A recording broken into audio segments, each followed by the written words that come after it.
Alrighty, this is Mike's Custom Works. We have getting ready for tomorrow's car show. So what we're doing now today is so that it's easy for me to do versus using a flathead, is we are now working on doing the tumbler for the rear hatch. So basically, when your hatch is up, you have one screw down there to take off this faceplate so you can access it. And what that bit is, it's actually a torque screw. It's a torque 20 screw. So we're going to take that off right now. I have it almost all the way off.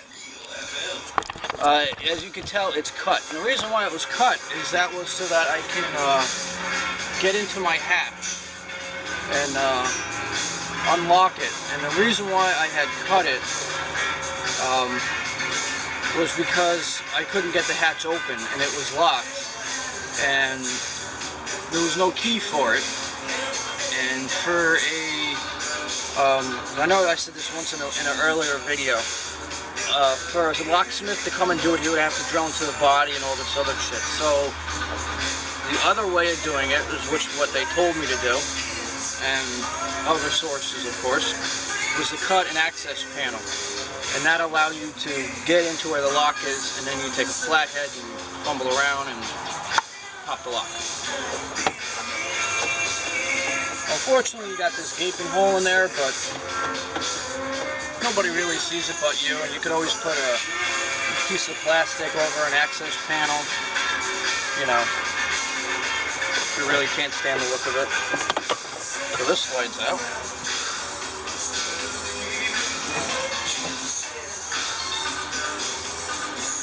Alright, so the tumbler for the lock is right down here. And there was a metal rod that was in here. Is how you lock it and unlock it, but obviously that's gone. So what we're looking at now is when you look down into there, you can see there's a metal clip with a flathead. I'm going to slip this clip up and bang this out, and this should just pop right out, right behind the license plate. I might have to take my plate off, which actually currently is not being held on by anything. Ain't that fine and dandy. So as you can tell how I've been trying to pry it open prior with a flathead, and I fucked the lock. But hey, you know, I was doing my best. So I'm pop this out, grab the flathead. I thought I had another flathead. There's Jesus.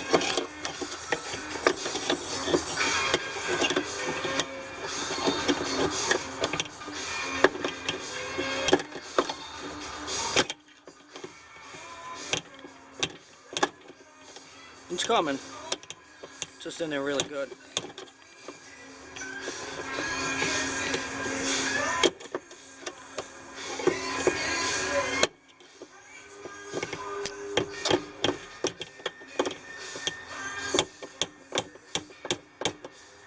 Put you down on your other hand.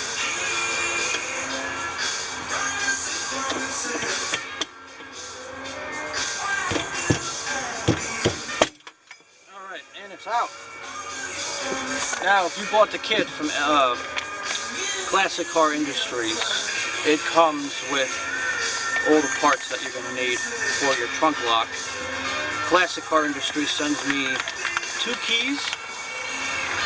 So I have a spare, and my trunk and my doors will all have the same key. So the day I go to do my trunk, the day I do my doors, at least I'll have the keys for them. It's dead nice, right? Comes with all the hardware that you need, all the clips and everything. So here's the new tumbler for the lock. So you want to get a good look at what it looks like before you take out that one. It is hot right now. So I'm going to need this. I know that was on there.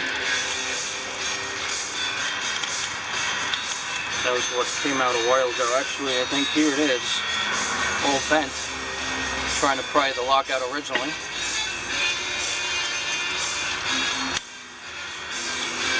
I need a new metal clip. It's a new clip. Let's see, there's 3 ring gaskets. Those go on the outside of the lock before you slide it in. And the rest of the hardware that's in here is for the other 2 tumblers. Wow, these are good blown up.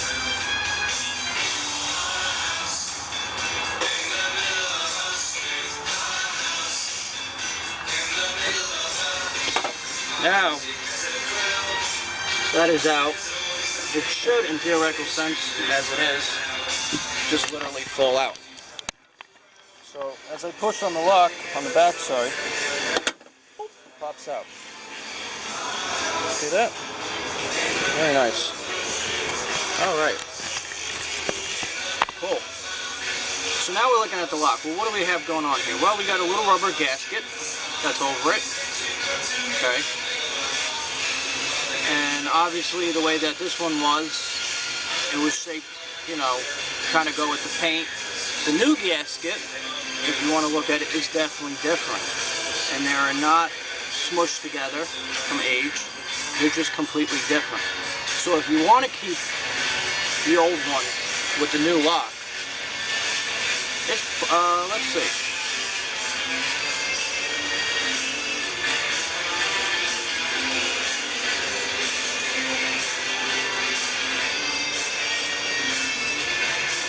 Yeah, it fits on there. Yeah, it looks a little raggy, but it's on. Okay.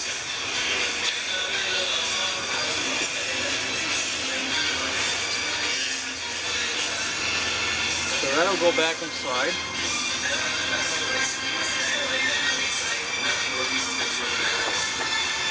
Such. Now, take this guy. I'm not 100% sure how he sits in there.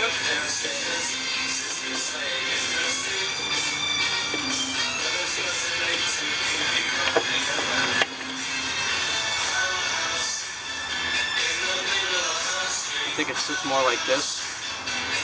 So it's kind of like tight. See that? It kind of has that like it's locked in place type of thing. And it won't really come out. So we're going to feed that back through the hole. Feed that through there. Put the lock back into place.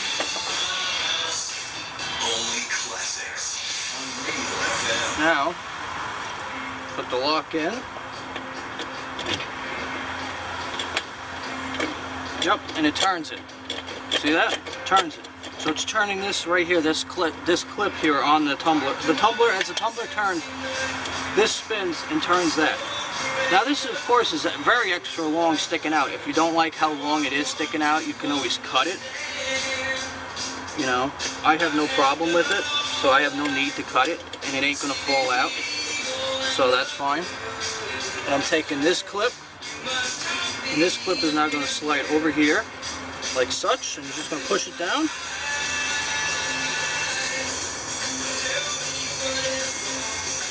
I need a hammer.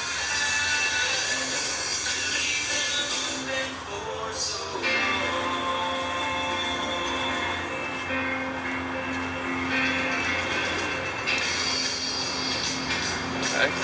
So now that's sitting in there like that. I'm going to try taking my flathead. No, flathead ain't going to work. Take a big socket, just so there's more coverage. I'm going to bang the socket and bang it into place. Alright, see? Simple. Not hard. Now it's in there. So now, what we're going to do is to make sure that everything is correct. So now we're going to close the hatch down. Now the hatch is actually locked. And now when I turn the key, it unlocked it, and that's it. Now it's locked.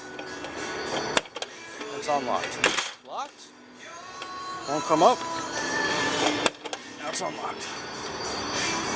Alright. Okay, so now things are getting interesting. Alright, so I had to take off the door handle, the door armrest. And of course, the person who worked on this previously had stripped all the screws. Fabulous. So I only got 2 screws out, so I had to pop out now all those little plastic clips. This was already broken, so I just popped it off to the side. I took off the gasket. It's got to get replaced anyway, but I figured it's easy to take it off just somewhat now. So now, what we're looking at is what's going on inside here. So let's get the light. Okay, so now we're going to do this step by step, and I'm going to walk you through on how to take it off. So what you see starting at the body line, you see the rusted piece of metal, that's the clip. The same clip that we took off on the trunk. We got to knock that clip off. That disengages that. Now if you Now if you move yourself down the end of the tumbler, you're going to see a long piece of metal. It looks like a screw at the end of it. It's not a screw. It's just the way the tumbler looks. But between the flat piece of metal and the end that looks like a screw is another little clip. That clip has to get popped off, and then that piece of metal will slide off. Now, when that slides off, then you can pop your lock out, put your new lock in, and clip everything back together. And that's basically how it's going to go, and then re-screw everything. So it's really actually kind of simple, but it's comically annoying because if you can't get the whole door panel off like I can and make your life easier, it really sucks some donkey balls. But I just want to show you what it looks like before I do it. It's all black and I'm putting a chrome one on. Both sides are exactly the same. The driver's side is exactly the same. It's got the black, pop that one off and it's going to be chrome. So it matches everything on the trunk. See? And it looks like it's been there forever too, which is awesome. So it's not a bright chrome, it's a nice, you know, chromey finish. So this is what's going to be going in there. So like I said before, just try to remember what side is facing up when you go to reinstall it, so you're not kicking yourself in the ass. So if you kind of look, you can kind of see that the side that's facing up does not have a slot. Yeah, it doesn't have a slot at the bottom of it. So side facing up is flat, which then means that you're going to be putting on it this way versus putting it this way where it's open. But that's, you know, what we're not going to notice when we go to take it off. Alright, so to figure out what the parts look like, this is the same clip that's down there. So you're gonna figure out that this is the size of the clip, that's why it's down there. If you look at the shape of the clip, it fits the top of the head just like such. Goes like that. I'm not going to push it all the way on, but you just push it in and slip it down and it clips in, and that's how you keep that rod on there. Why that one looks that way and this one looks different, it's just remanufactured and different. And that's really about it. And then we'll see if we're going to use the gaskets or not, or we might just go with the OEM gaskets that are already on the vehicle. Once that's all said and done, we have this guy here. He comes with a clip inside, and it's the new window crank that's going to go on that door, so now I don't have to use a wrench to shut my windows. It's a pain in the ass. It looks like shit when I'm doing it. I prefer not to do it and fuck up the grooves on there. Alright, so I just want to add a quick update. So I couldn't get my finger in there to get the stupid thing off. So I actually popped off the other hinge part, and it allowed it to slide out just enough, so now I can get this off and reattach the new assembly. And like I said, it's the open holes on the bottom. So yeah, just pop off that big clip, slip out this, and then you can access this fucking little clip here, which of course I was pulling on it in the wrong direction. I wonder why it wouldn't come off. And reattach the new one, toss it back in, put a clip back on, jump to the next door. So literally, if you can get the door panel off, this should only really take 5-6 minutes for each door. You got 5, let's say argument's sake, 11 minutes, 11, 22, 33. 33 minutes to change all the locks and tumblers on your door just for $5 fucking bucks. Why not? Simple. Do it. Do it. Do it. Do it. Do it.